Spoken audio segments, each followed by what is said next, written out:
Assalamualaikum warahmatullahi wabarakatuh. Selamat datang di channel Hikmah Kehidupan, tempat di mana kebijaksanaan dan inspirasi berpadu dalam setiap cerita. Bergabunglah dengan channel Hikmah Kehidupan dengan cara menekan tombol subscribe, like, dan aktifkan notifikasi untuk mendapatkan konten inspiratif terbaru langsung ke perangkatmu. Terima kasih atas dukunganmu.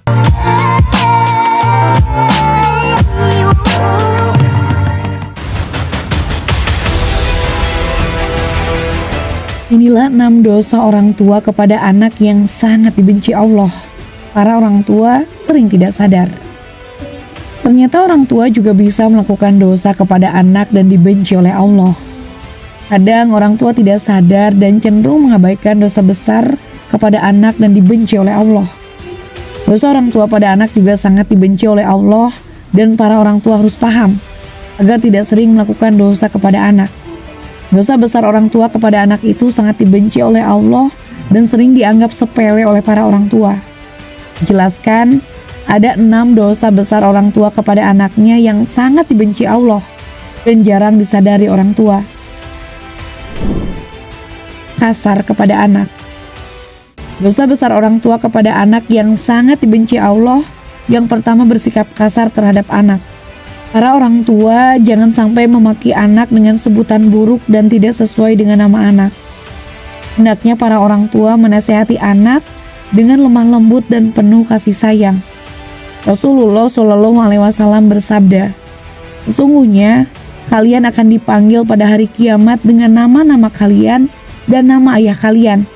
Maka perbaikilah nama kalian." Hadis riwayat Abu Dawud nomor 4297. Pilih kasih terhadap anak. Sikap pilih kasih yang dilakukan orang tua kepada anak termasuk dosa besar yang sangat dibenci Allah. Para orang tua jangan sampai bersikap baik hanya kepada salah satu anak saja, sedangkan anak lainnya terabaikan.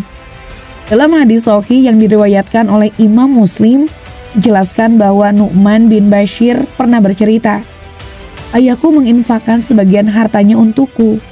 Ibuku Amrah binti Rawahah kemudian berkata, "Saya tidak suka engkau melakukan hal itu sehingga menemui Rasulullah." Ayahku kemudian berangkat menemui Rasulullah SAW sebagai saksi atas sedekah yang diberikan kepadaku. Rasulullah berkata kepadanya, "Apakah engkau melakukan hal ini kepada seluruh anak-anakmu?" Ia berkata, "Tidak." Rasulullah SAW berkata, "Bertakwalah kepada Allah dan berlaku adillah kepada anak-anakmu." Ayahku kemudian kembali dan menarik lagi sedekah itu. Hadis riwayat Muslim dalam kitab Al-Hibat hadis nomor 3055. Membanding-bandingkan anak. Kebiasaan orang tua terhadap anaknya yang dianggap sepele padahal itu termasuk dosa besar dan sangat dibenci Allah. Para orang tua sering membanding-bandingkan anaknya. Sikap ini akan menimbulkan perasaan rendah diri pada anak yang lain. Apalagi jika yang dibandingkan orang tua sesuatu di luar kemampuan anak atau justru kelemahan si anak. Orang tua harus paham, setiap anak memiliki kelebihannya masing-masing dan jangan dibanding-bandingkan. Mengekang kebebasan anak. Jangan sampai para orang tua mengekang kebebasan anak, karena itu merupakan dosa yang sangat dibenci Allah. Membiarkan anak bermain adalah salah satu hal yang sangat penting dalam masa pengenalan lingkungan dan menemukan jati dirinya. Yang terpenting adalah tetap harus diberikan arahan mana yang baik dan mana yang kurang baik. Hal tersebut akan menjadikan si anak mampu bergaul dan mendapatkan pelajaran penting mengenai perbedaan. Hindari kekhawatiran yang berlebih terhadap anak dan harus menjaga keterbukaan anak terhadap orang tua. Hal ini penting ketika anak ada masalah bisa menyelesaikannya bersama orang tua. Berkata buruk kepada anak. Orang tua harus paham setiap ucapan yang keluar dari mulut bisa menjadi doa bagi anak. Hal ini sering tidak disadari oleh para orang tua, di mana sering berkata buruk kepada anak ketika sang anak tidak patuh.